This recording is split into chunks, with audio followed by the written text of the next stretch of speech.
Modern এটা সৃষ্টি কৰিলে যিটো আজিৰ বড়ো কছাৰী গতিকে তেওঁলোক ইয়াৰ মানুহ হয় নে নহয় সেয়া আপোনালোকে रेडखौ लन्द बन्द खालामनाया बे एन्टि नेसनेल होननानै बुंदों आरो बर' हारिया थांनाय 34 इयार्सनि आन्दलनाव बर' हारिखौहाय राजबंसिफोरा डाइरेक्टलि थांखिनानै खायसे खोथा मख'दों जे बर'फोराहाय आसामनि गिबिसिन थागिबि नङा होननानै बिथांमोना खायसे प्रेस मिट बा खौरांनि गेजेरजों बुंनायखौ जों ससियेल मिडियानि गेजेरजों नुबाय थादों बा मैयासो जे प्रेस मिटनि गेजेरजों बिथांमोना फोरमायदों आरो बेराफारसेथिं बिथांमोना डाइरेक्टलि थांखिना बुंदों जे बिथां आदित्य काकरादे सारखौबो जे मोनद' हारिनि एसटि होनायनि सायाव जे प्रटेस्ट बा गोबां खोथा बेवहाय बिथांमोना फोरमायदों बा बुंदों जोंखौहाय आरो बेराफारसेथिं दिफेन बर' सारा जे बिटिसि सेक्रेटारियाव जानाय जाथायखौ लानानै आरो लोगोसे जे सानै रेजिस्ट्रार जे रिलिज जाबाय बे अर्डारखौ लानानै गोख्रों राव बुंदों बा उइथड्र खालामनायनि खायसे खोथा बुंदों आरो गोबां खोथा बिथाङा नैबे खौरांनि गेजेरजों बुंदों नोंथांमोना नायनानै लानो हागोन তেওঁলোকে ডিমাপুৰত তেওঁলোকে যি 1536 চনত যি আহোম ৰজা চুহুংমুঙে যি কছাৰী ৰাজধানী ডিমাপুৰ ধ্বংস কৰিছিল তেতিয়া তেওঁলোকৰ ভূটানৰ পাদদেশত আহি থিতাপি লৈছিলে গতিকে এই কথাবিলাক তেওঁলোকে মনত পেলাওক যে কোন আহোম ৰজাই তেওঁলোকৰ কছাৰী ৰাজ্য আক্ৰমণ কৰিছিলে তেওঁলোক কছাৰী বুলি কৈছিলে হয় না নহয় আচলতে কছাৰী আমাৰ গোটেইখিনি মানুহে কছাৰী হয় কছাৰীৰ লগত বড়োসকল লগ লাগি বড়ো কছাৰী আমি যেনেকৈ কোচ ৰাজবংশী কওঁ কোচ কছাৰী হয় না নহয় তেওঁলোকে কছাৰীৰ পৰা এতিয়া বড়ো কছাৰী হৈছে তেওঁলোকে গতিকে এই কথাখিনি তেওঁলোকে মনত কৰক 1536 চনত মই পুনৰ কৈছোঁ চুহুংমুঙে যেতিয়া কছাৰী ৰাজধানী যেতিয়া ডিমাপুৰ ধ্বংস কৰিছিল তেতিয়া এই বড়োসকলে আমাৰ এই ভূটানৰ পাদদেশত গৈ তাত আশ্ৰয় লৈছিলে আৰু 1840 চনত যেতিয়া ভূটান এই ভুটীয়াসকলক খেদিলে তাত তেতিয়া পমুৱা হিচাপে এই বড়োসকলে আছিলে আৰু তাত থাকি তেওঁলোকে আমাৰ যিখিনি থলুৱা যিখিনি কছাৰী আছিলে তেওঁলোকৰ লগত লগ লাগি তেওঁলোকে বড়ো কছাৰী বুলি এটা মডাৰ্ণ এটা সৃষ্টি কৰিলে যিটো আজিৰ বড়ো কছাৰী গতিকে তেওঁলোক ইয়াৰ মানুহ হয় নে নহয় সেয়া আপোনালোকে নিশ্চয় বুজিব সেয়া নিশ্চয় তেওঁলোকে আপোনালোকৰ যোগেৰে আমি এইখিনি কথাই ক'ব বিচাৰিছোঁ তেওঁলোকে এবাৰ নিজকে কঢ়িয়াই চাওক তেওঁলোকে এবাৰ তেওঁলোকে বিশ্লেষণ কৰক নিজকে বিশ্লেষণ কৰিলে পাব আৰু এটা আটাইতকৈ ডাঙৰ কথা হ'ল এতিয়াও মই সেই কথাটো এতিয়াও ক'ব খোজা নাই ভাতৃঘাতী এটা সংঘৰ্ষ তেওঁলোকে বিচাৰিছে যিটো ভাতৃঘাতী সংঘৰ্ষ আমি এৰাই চলিব খুজিছোঁ আমাৰ চকুটো উলিয়াব খুজিছে টংকৰেশ্বৰ ভাই আমি কৈছোঁ ভাই চকুটো উলিয়াই দিয়া পাৰিলে এটা নহয় দুটাই উলিয়াই দিয়া তেতিয়া আৰু আপোনালোকৰ অত্যাচাৰ আমি সহ্য কৰি দেখাটো নাপাম গতিকে আমি কৈছোঁ আমাৰ দুটাই চকু উলিয়াই দিয়ক আমি ভাতৃঘাতী সংঘৰ্ষত যোৱা নাই আমি বিচাৰিছোঁ যে সমাগত নিৰ্বাচন আহিছে আপোনালোকে দেখিছে সৌ সিদিনা আদিত্য খাকলাৰী ডাঙৰীয়া যি আদিত্য খাকলাৰী ডাঙৰীয়া ইমান বিৰোধিতা কৰি আছে আমাৰ মুখ্যমন্ত্ৰী ডাঙৰীয়া ইমান তোষামত কৰিলে তাৰ পৰা এটা কথা আমি স্পষ্ট বুজি পাইছোঁ যে আদিত্য খাকলাৰী ডাঙৰীয়া নিশ্চয় কাৰোবাৰ এজেণ্ট আমি আগত মনত ভাবিছিলোঁ আমি প্ৰমাণ পোৱা নাছিলোঁ কিন্তু পৰহিৰ আগদিনা তেওঁ যিটো আমাৰ অসমৰ মাননীয় মুখ্যমন্ত্ৰীক যি ধৰণে তোষামত কৰিলে তাৰ পৰা আমি বুজি পালোঁ যে হয় তেওঁ আচলতে কাৰোবাৰ এজেণ্ট হৈয়ে কাম কৰি আছে গতিকে তেওঁ নিজৰ সেই কাৰোবাৰ এজেণ্ট হোৱা কামটো তেওঁলোকে বাদ দিয়ক তেওঁলোকে আমাৰ সেই ইতিহাসবিদ গিৰিয়াসনৰ কথাটো ভাবক তেওঁলোকে আমাৰ এটকিনছনে যি লিখিছিল যে তিব্বতৰ যি বটপা আৰু তাৰ ভাষাটোৰ যিটো বড়ো স্কাৰ্ট আছিলে সেই কথা তেওঁলোকে চিন্তা কৰক তেওঁলোকে ভাবক এটকিনছনে যিটো কথা কৈছিল তিব্বতৰ মাজভাগত বড়ো দেশত থকা বাসিন্দাসকলে বৰপা বুলি কোৱা হৈছিল সেই কথাটো তেখেতসকলে এবাৰ ভাবক আৰু ক'ত তিব্বত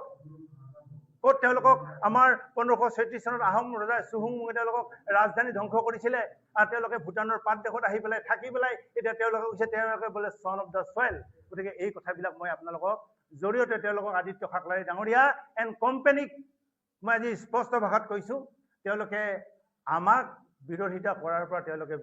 বিৰত থাকক তেওঁলোকে তেওঁলোকৰ নিজৰ প্ৰাপ্য বিচাৰক যি ক'ব খুজিছে তেওঁলোকে কৈ থাকক কিন্তু তেওঁলোকে এইটো ক'ব নালাগে যে 6 জনগোষ্ঠীয়ে জনজাতিকৰণ পাব নালাগে কাৰণ এইকাৰণে আমি কৈছোঁ যে বড়োসকলেই অসমৰ ভূমিপুত্ৰ নহয় আজিৰ দিনত মই স্পষ্ট ভাষাত কৈছোঁ অসমত ভূমিপুত্ৰ বড়োসকল নহয় আৰু যদি তাৰ প্ৰমাণ যদি আছে লাগে তেতিয়াহ'লে তেওঁলোক আহক মই যিখিনি কথা ক'লোঁ চুলচুলাই চুক্তিৰ কথাটো তেওঁলোকে চাওক ইয়াণ্ডাবু সন্ধিৰ পিছতে আমাৰ 1840 চনত যেতিয়া ভুটীয়াসকলক যেতিয়া খেদি পঠিয়াইছিলে ইংৰাজসকলে সেই কথাটো চাওক তেতিয়াহ'লে গোটেইখিনি কথা তেওঁলোকে স্পষ্ট ভাষাত বুজিব আৰু আদিত্য খাকলাৰী ডাঙৰীয়াৰ যি চকু যি বন্ধ চকু নিশ্চয় সেয়া মেল খাব গতিকে মই আদিত্য খাকলাৰী ডাঙৰীয়াক অসমৰ যি আমাৰ শান্তি সম্প্ৰীতি যি আমাৰ এতিয়া ভাতৃত্ববোধ সেয়া যাতে আমাৰ ঠিক থাকে, অসমখন যি উন্নতিৰ জখলাত আগবঢ়াই লৈ গৈছে আমাৰ মাননীয় মুখ্যমন্ত্ৰী ডাঙৰীয়াই, গতিকে সেই উন্নতিৰ খোজত তেওঁ যাতে খোজ মিলাই এই 6 জনগোষ্ঠীৰ জনজাতিকৰণত তেওঁ যেন বিধি পখালি নিদিয়ে, গতিকে তাৰ আহ্বান ৰখাই মই ইয়াৰ দ্বাৰা তেওঁলোকক জনাব খুজিছোঁ, আচলতে বড়োসকল নহয়, কোচ ৰাজবংশীসকল হ'ল এই অসমৰ আদিম ভূমিপুত্ৰ। কাৰণ এই কোচ ৰাজবংশীসকলে অসমত একেবাৰে আহোমৰ এই ৰাজধানী শিৱসাগৰৰ পৰা যদি চাই, গোহাঁই কমল আলিৰ পৰা যদি চাই, গোটেইখিনি আমাৰ কামাখ্যা মন্দিৰৰ পৰা যদি চাই, গোটেইখিনি কামাখ্যা মন্দিৰ যি আমাৰ কালাপাহাৰে ভাঙিছিলে, সেই কামাখ্যা মন্দিৰ বান্ধিছিলে কোনে? আমাৰ চিলাৰায়। গতিকে এই কথাবিলাক নিশ্চয় তেওঁলোকে এবাৰ পঢ়িয়াই চাব। অসমত ভাল কাম কোনে কৰিছিলে? আজি অসমৰ গুৰুজনা, অসম বুলিলে শংকৰদেৱ, গতিকে সেই শংকৰদেৱক কোনে থাপিলে অসমত, এই কথাবিলাক নিশ্চয় চিন্তা কৰিব। আৰু কোচ ৰাজবংশীৰ বিৰোধিতা নকৰিবলৈ মই পুনৰ আদিত্য খাকলাৰী এণ্ড কোম্পানীক মই অনুৰোধ জনাইছোঁ, আৰু তেওঁলোকক মই ইয়াৰ পৰাই সকীয়াই দিছোঁ, যদি ইয়াৰ পিছতো যদি তেওঁলোকৰ থাকে, মই আৰু এটা কথা আজিয়ে ক'ব খোজা নাই, যিটো কথা ক'লে হয়তো তেওঁলোকৰ আত্মসন্মানত লাগিব, সেই কথাটো যদি তেওঁলোকে ইয়াৰ পিছতো আৰু যদি কিবা যদি বক্তব্য ৰাখে, তেতিয়াহ'লে মই নিশ্চয় সেই কথা ক'বলৈ তেওঁলোকক বাধ্য থাকিম। बड'लेण्ड मुलुगसोलोंसालि आरो क'क्राझार मुलुगसोलोंसालिनि सानै रेजिस्ट्रार डक्टर सुबुं बसुमतारी आरो डक्टर डिमासा डि मुसाहारि बिथांमोनखौ आयेननि बारगा हाबा मावनानै माने आयेनखौ भंग खालामनानै नियम भंग खालामनानै राजनैतिक मोनसे आक्रोश, राजनैतिक मोनसे कनस्पिरेसियाव राजखान्थिनि बलि हिसाबै पवित्र सोलोंथाइनि मन्दिरनि सानै जे रेजिस्ट्रार जाय बिथांमोना माहारिबाद माहारिनि आदर्शखौनो लानानै बड'लेण्ड सोमावसारनायनिफ्राय दासिमबो हारिनि थाखायनो थैस' थांस' दङ। बिथांमोना साख्रि मावदों, नाथाय बिथांमोना माहारिनि थाखाय हाबा मावबोदों। बिथांमोना कुनु पलिटिकेल पार्टियावबो गैया आरो कुनु पलिटिकेल इन्ट्रेस्टबो बिथांमोना गैया। 29 नभेम्बरनि घटनायाव बिथां सानैया कुनु कारनाव, कुनु बेलायाव, कुनु माने परिबेशाव बिथांमोना जरित नङा। जों जिखौ एनालाइसिस खालामदों, एसेसमेन्ट खालामदों, किन्तु बेयाव गोबां राजनैतिक लबि सोलिनाय जों नुबाय, बेयाव मोनसे कनस्पिरेसिनि जाल सोलिनाय जों नुबाय, आरो राजनैतिक आक्रोशआव बिथांमोनखौ बोखारनानै जरजुलुमै, जेराव काउन्सिला मोनसे अट'नमास मोनसे बडि जाय माने इउनिभार्सिटिनि रेजिस्टारखौ बोखारनायनि बिस्रा डाइरेक्ट थोंजों अधिकार गैया। राजभवनाव लेटार हरदों, राजभवना एक्न'लेजमेन्ट बायदियै जे जोङो मोनसे सेल्फ एक्सप्लेनेटरि लेटार जोङो बिटिसिनिफ्राय मोन्दों, बेखौ जोङो भिसिनो इन्टिमेसन होबाय, बेबायदिसो बेयाव लिरनाय दङ। बेयाव एक्सननि बाथ्रा गैया, किन्तु बेयाव माखासे माने इन्टारनेल माखासे बेयाव कनस्पिरेसिफोर थाबाय। आरो दिनै जों नुबाय जे बिथां सानैखौ बोख्लायनाय लोगो लोगो गुबुन सानैखौ दायित्व होदों, आरो दिनै सोरबा गुबुन गुबुन जायफोरा सरकारि फरायसा आफाद दङ, बे माने पार्टिनि फरायसा आफादफोर, बिथांमोना बिनि सायाव जुक्ति माने बेसिसफोरखौ होनो नागिरदों, किन्तु बे आयेनाव बियो जेनगोन, आरो आयेनाव जुडिसियेल लिगेल जेला फाइट जागोन,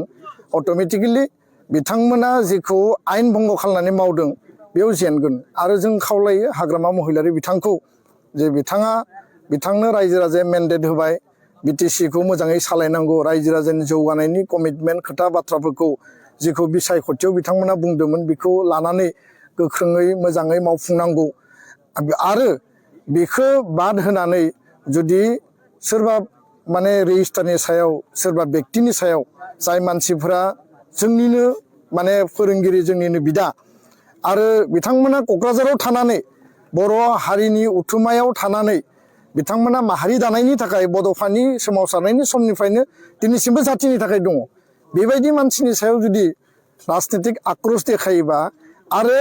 समाजाव हारिनि सार्थनि थाखाय, माहारिनि सार्थनि थाखाय खोथा बुंग्रा मानसिफोरनि खुगाखौ बेबायदि एक्सन लानानै जुदि बन्द खालामनो नागिरोब्ला हारियालाय बबे लामाजों थांगोन? हारिया बबे लामाजों जौगानो नागिरदों?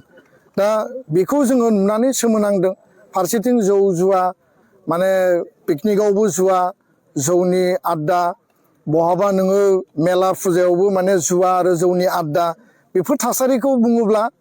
सोरबा सोरबा दुखु मोनो, सोरबा सोरबा नांनाय बायदि मोनो। किन्तु बास्तबथ' रायजो राजाफ्रा नुदों, बयबो जोंखौ बुंदों, गावजों गाव रायलायदों, किन्तु रावबो खुगा सिनो हाया, गियो। बे मा दमननि बे माने परिबेस, जों बेखौ साबजायाखै, जों दुखु मोनदों। आरो हाग्रामा महिलारि बिथाङा रिथिं खालामनांगौ। बिथाङा जुदि बयनिबो वेल एक्सेप्टेड लिडार जुदि हिसाबै गावखौ दिन्थिनो नागिरदोंब्ला बेबायदि राजनैतिक आक्रोशखौ खालामनायनिफ्राय गोजानाव थानांगौ आरो बेफोरो थिग नङा। बेखायनो आं खावलायो जे जायफोर सरकारि फरायसा आफाद बे सरकारि फरायसा आफादफोरा माने जुक्ति होनायाव जेबो बेसिस गैया। बिथांमोना सोरबा सोरबा बुंदों जे बिटिसि सेक्रेटारियेटखौ लन्ड' बन्द' खालामनाया बे एन्टि नेसनेल होननानै बुंदों आरो बर' हारिया थांनाय 34 इयार्सनि आन्दलनाव जोंनि खुद्रिनाय जोंनि डिप्राइभ जोंनि मोनथायनिखौ बन्सित खालामनायनि थाखाय जोंखौ अयनायै लावथि बाहोनाय जेलाव लांनाय गावथारनायनि बिनिमयाव रागा जोंना खुद्रिनानै मालाबा सरकारि माने अफिस सरकारि प्रपार्टिफोरखौ मालाबा लन्ड' बन्द' खालामनाय डेमेज खालामबोनाय थासारिया जादों। अब्ला एन्टायार बर' कमिउनिटियानो दिनै जातिनि सार्थआव जोंनि फरायसा फरायसुलिफ्रा खालामफ्लांबाय आबेगाव खालामबाय बेखौथ' गोसो जानानै खालामाखैना। दा आबेगाव खालामनाय बे जाथायखौ लानानै माने बै एन्टि नेसनेल होनना बुङोब्ला 34 इयार्सनि आन्दलनाव बर'फ्रा एन्टि नेसनेल खामानि मावदोंमोन नामा? बर'फ्रा राष्ट्रद्रहनि खामानि मावदोंमोन नामा? आरो बे बेलायाव संग्रामि एबसुनि दैदेनगिरियाबो गोलैगोन, बिएलटिनि दैदेनगिरियाबो गोलैगोन, एनडिबिनि दैदेनगिरियाबो गोलैगोन। जोंथ' राष्ट्रद्रह खामानि मावग्रा नङा आरो जों राष्ट्रद्रहि नङा। राष्ट्रनि संबिधानखौ मान मर्यादा होनानै जोंनि आर्टिकेल 2 आरो 3 आव आलादा रायजोनि दाबिनायजोंसो दिनै बिएसि बिटिसि बिटिआर मोनदों। बेफोर खोथा बाथ्राफोरखौ बुंनानै मा बुजायनो नागिरदों? ओरैनो माने एसे मेलेमजों एसे माने गियानजों खोथा बाथ्रा बुंब्ला बे मालाबाबो जास्टिफाइड आरो लिगेल जाया। बेखिनिखौनो बुंबाय। बे रिलिज होनाय अर्डारखौ उइथड्र खालामनांगौ आरो गोख्रैनो सानसे साननैनि गेजेराव दुलाराय बर' फरायसा आफादनि बेखौ लानानै प्रटेस्ट डेमनस्ट्रेसन आरो प्रटेस्ट धरनाया जागोन। गोजोन्थों। नैबे भिडिअनि गेजेरजों नोंथांमोना निस्सय मिथिनानै मोनबाय, बुजिनानै मोनबाय बिथांमोनाहाय मा खोथा फोरमायखो दा मा बुंखो जों बर'फोरखौहाय बर' हारिखौहाय। बिथांमोना डाइरेक्टलि बुंदों जे बर'फोराहाय बर' हारियाहाय डाइरेक्टलि आसामनि गिबिसिन थागिबि नङा होननानै बुंदों बिथांमोनाहाय। खिन्थु गासैबो नैबे खोथाखौ मिथिगौ जे अल इण्डिया जे बर'फोराहाय आसामनि गिबिसिन थागिबि नंगौना नङा आरो नोंथांमोनाबो नैबे खोथाखौ मिथिखागौ जे गोबाङानो मिथिगौ नैबे खोथाखौ बर'फोरा आसामनि थागिबि गिबिसिन नंगौना नङा। आरो बिथांमोन बुंनाय बायसाब्ला जे जेनेकुवा कच राजबंसिफ्राहाय राजबंसिनिफ्राय कच बेफोरबायसा जादों जे जोंखौबो बिथांमोना कच बर' कसारि माने बर' कसारिस बेफोरबायसा जे कसारिजों बर'खौ लाफानानै बेफोरबायसा खालामदों बा सरजाबफादों होननानै बिथांमोना फोरमायनायखौ जोङो खौरांनि गेजेरजों बा प्रेसमेन्टनि गेजेरजों बिथांमोना बुंनायखौ जों नुनो मोनदों। आरो बेयाव बेसेबां सैथो आरो बेसेबां नंखाय सोर गिबिसिन आरो सोर गिबिसिन नङा बेखौ नोंथांमोना गासैबो मिथियो आरो गोबां मानसियानो बा गोबां अल इण्डियाआवनो बे बाथ्राखौ मिथिगौ। खिन्थु बिथांमोना माखौ लानानै मा बुंदों बेनि सायाव आं इमान बुंनो सानला बा नोंथांमोना निस्सय भिडिअखौ नायदोंबा बुजिदों। आरो डाइरेक्टलि बिथांमोनाहाय जे मोनद' हारिनि एसटि होननायनि सायाव बा प्रटेस्ट खालामदोंमोन जे मोनद' हारिनि एसटि होनायनि सायावहाय बेखौबो लानानै बिथांमोना डाइरेक्ट आदित्य काकला सारखौहाय डाइरेक्टलि थांखिनानै बुंदों जे बिथाङा सोरनिबा सासेनि एजेन्ट हिसाबैसो बे खामानिखौ मावदोंबा बेफोरबायसा खालामबाय थादों होनना बुंदों। नोंथांमोना बेनि सायाव मा बुंनो सानो कमेन्टआव लिरना हरनो हागोन। मा सानो नोंथांमोना निस्सय भिडिअखौ नायजोबदोंब्ला एसेबाबो बुजिनो हादों। बेराफारसेथिं दिफेन बर' साराहाय जे खायसे खोथा बुंदों जे बिटिसि सेक्रेटारियेटआवहाय जानाय जाथायखौ लानानै बा बेनिजों लोब्बा लाखिनानै जे बिथां हाग्रामा महियारि सारखौहाय गोख्रों रावजों थांखिनानै बुंदों आरो लोगोसे सानै रेजिस्ट्रार रिलिज होनायनि अर्डारखौहाय गोख्रों रावजों उइथड्र खालामनायनि खायसे खोथा बिथाङा मख'दों। नङाब्ला जुदि बेफोरबायसा जुदि अर्डारखौ उइथड्र खालामाबाथाय सोमावसारफिननायनि बा बेनि फारसे बेनि एगेन्स्टआवहाय सोमावसारनायनि खायसे खोथा मख'नाय जोङो नुनो मोन्दों। नोंथांमोना भिडिअखौ नायदोंबा निस्सय मिथिदों बिथांमोनहाय गोख्रों रावजों थांखिनानै बुंदों।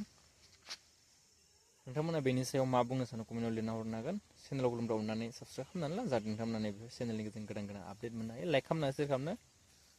नेक्स्ट आपडेटआव फिन लोगो मोनलायसिगोन।